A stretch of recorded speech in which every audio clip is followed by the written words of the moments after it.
Hello everyone, मैं मुजफ्फर खान।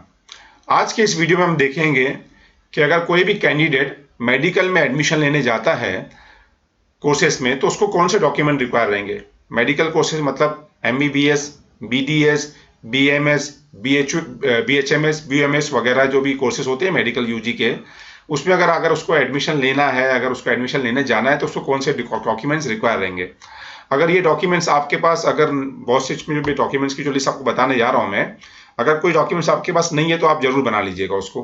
देखिए, ये डॉक्यूमेंट जो रिक्वायरमेंट है, ये लास्ट ईयर की जो नीट 2020 की थी, एडमिशन हुआ था जिसी भी कैंडिडेट का, Indira Gandhi government medical college Nagpur में जो फेमस कॉलेज है, उसमें एडमिशन जो हुआ था, उसमें जो डॉक्यूमेंट की लिस्ट जो थी, जो कॉलेज में सबमिट करना था, उसी के डॉक्यूमेंट्स की लिस्ट को मैं एक्सप्लेन करने जा रहा हूँ।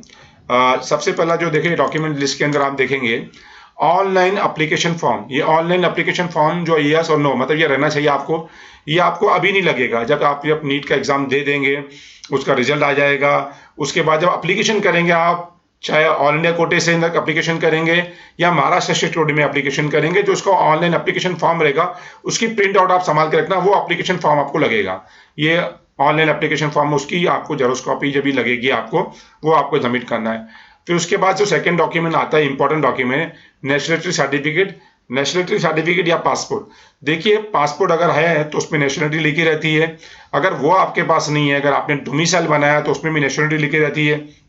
इवन आपके लिविंग सर्टिफिकेट पे अगर लिखा है नेशनलिटी, तो भी आपको वो सर्टिफिकेट उस काम आ जाएगा। अगर आपके पास नहीं है तो आप तहसीलदार ऑफिस से ये नेशनलिटी सर्टिफिकेट बना सकते हैं। ये जरूरी डॉक्यूमेंट्स है जो आपको मेडिकल एडमिशन के टाइम पे लगेगा।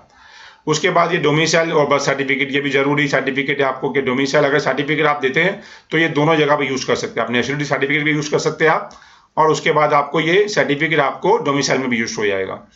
उसके बाद जब 4 है वो सिलेक्शन लेटर, अलॉटमेंट लेटर। ये तो आपको जब आपका जब सिलेक्शन जो कॉलेज में होगा, वहीं पर आपको ये लेटर मिलेगा, जो सिलेक्शन लेटर मिलता है। ऑल इंडिया, जो आप जब ऑल इंडिया से अगर एडमिशन होएगा तो भी वहां पे आपको सिलेक्शन लेटर मिल जाएगा, और अगर महाराष्ट्र स्टेट से होएगा तो भी सिलेक्शन लेटर मिल जाएगा। उसके बाद आधार कार्ड जो लगेगा आपको, इंपॉर्टेंट डॉक्यूमेंट्स है, सबके पास होना बहुत जरूरी है, ये भी आपको लगेगा। फिर एसएससी 10 पासिंग सर्टिफिकेट लगेगा आपको। देखिए, ये भी आपके पास, तो अगर आपने 10th पास किया है जब तो आप फिर 12 में आए हैं, तो ये आपको जरूरी डॉक्यूमेंट्स है। 12 की मार्कशीट लगेगी आपको। अगर पासिंग सर्टिफिकेट नहीं है तो भी चल जाएगा। देखिए, HSC 12 passing certificate for all India candidate के लिए दिया हुआ है सिर्फ, बराबर। तो अगर आपको अगर 12 का अगर नहीं भी पासिंग सर्टिफिकेट रहेगा तो भी कोई जरूरी नहीं है, आपके पास अगर आ चुका रहेगा तो आप जमा कर सकते हैं, ये मैंडेटरी डॉक्यूमेंट्स नहीं है। फिर इंट्रेंस एग्जाम मार्कशीट, आपने जो इंट्रेंस एग्जाम दिया था नीट का, उसकी मार्क्स जो आएंगे आपको, जिसको स्कोर कार्ड बोलते हैं, वो आपको लगेगा। एडमिट कार्ड और रैंक लेटर इफ अप्लीकेबल, ये भी आपको लगेगा। कास्ट सर्टिफिकेट इफ अप्लीकेबल, अगर आप कोई कास्ट में आते हैं, जैसे अभी ईडब्ल्यूएस भी अगर आ गया है या ओबीसी आ गया है, सॉरी ईडब्ल्यूएस को नीचे आ रहा है, कास्ट सर्टिफिकेट मतलब कि अगर ओबीसी है, एससी है, एसटी है, उसका सर्टिफिकेट आपको लगेगा। एनटी है, NT1 है, वीजे है, उसका सर्टिफिकेट आपको लगेगा। कास्ट वैलिडिटी सर्टिफिकेट बहुत जरूरी है। अगर आप महाराष्ट्र कोटे के अंदर महाराष्ट्र से एडमिशन लेने जा रहे हैं तो कास्ट वैलिडिटी सर्टिफिकेट आपको लगेगा। फिर उसके बाद अगर आपको ईडब्ल्यूएस कोटे में एडमिशन मिला हुआ है तो ईडब्ल्यूएस सर्टिफिकेट लगेगा। देखिए, आपको यहाँ पे लिखा हुआ इफ एप्लीकेबल, अगर आप ईडब्ल्यूएस कोटे से एडमिशन लेने जा रहे हैं। उसके बाद नॉन क्रीमी लेयर सर्टिफिकेट लगेगा इफ एप्लीकेबल। ये सिर्फ किसको लगता है, ये ईडब्ल्यूएस कैंडिडेट को लगता नहीं है, ये सिर्फ ओबीसी हो गया है, फिर विजय हो गया है, NT1, NT2, NT3 इनको लगता है। ये नॉन क्रीमी सर्टिफिकेट लगता है कि आपकी इनकम 8 लाख के अबाउ तो नहीं है। फिर कॉलेज लिविंग सर्टिफिकेट, ये भी जरूरी है आपको कि कॉलेज लिविंग सर्टिफिकेट, LC और ट्रांसफर सर्टिफिकेट जिसको हम कहते हैं, वो लगता है। Migration certificate if applicable. देखिए, माइग्रेशन सर्टिफिकेट सिर्फ उनको लगता है जो बाहर से आए हुए, जो ऑल इंडिया कोटे से एडमिशन लिया हुआ है, अदर स्टेट से आए हैं। अगर आप महाराष्ट्र स्टेट के स्टूडेंट हैं और महाराष्ट्र की कॉलेज में एडमिशन ले रहे हैं तो आपको माइग्रेशन सर्टिफिकेट नहीं लगता है। इसके माइग्रेशन सर्टिफिकेट नहीं लगता है इसके लिए आपको। अब उसके बाद सेल्फ एजुकेशन गैप सर्टिफिकेट। देखिए, गैप सर्टिफिकेट भी है ना, अगर आपको अगर कोई एजुकेशन गैप हुआ है, ये सारे आर्टिकल मेरी वेबसाइट पे आपको मिल जाएंगे कि माइग्रेशन सर्टिफिकेट क्या होता है। गैप सर्टिफिकेट का फॉर्मेट भी आपको मेरी वेबसाइट पे मिल जाएगा, जिसका लिंक मैं नीचे दिया हूँ।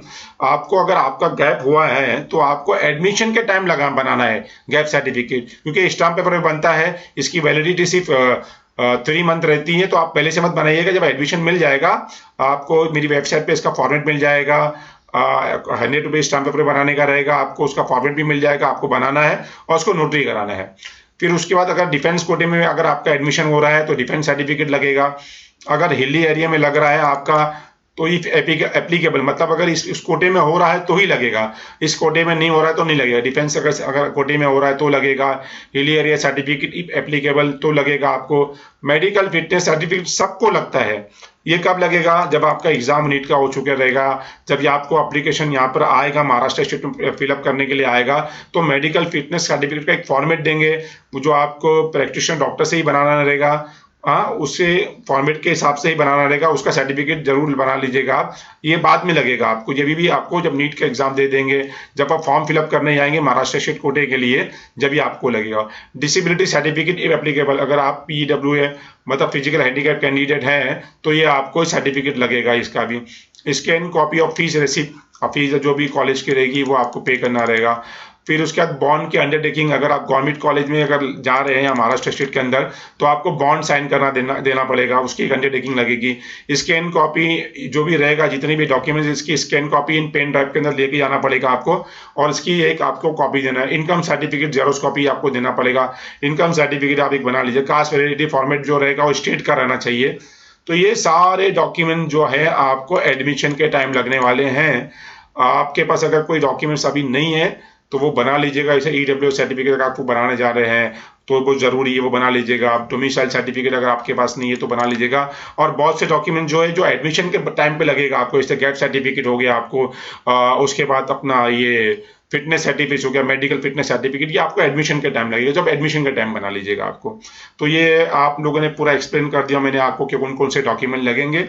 अगर आपके पास नहीं है तो आप इसको बना लीजिएगा। All the best to all of you.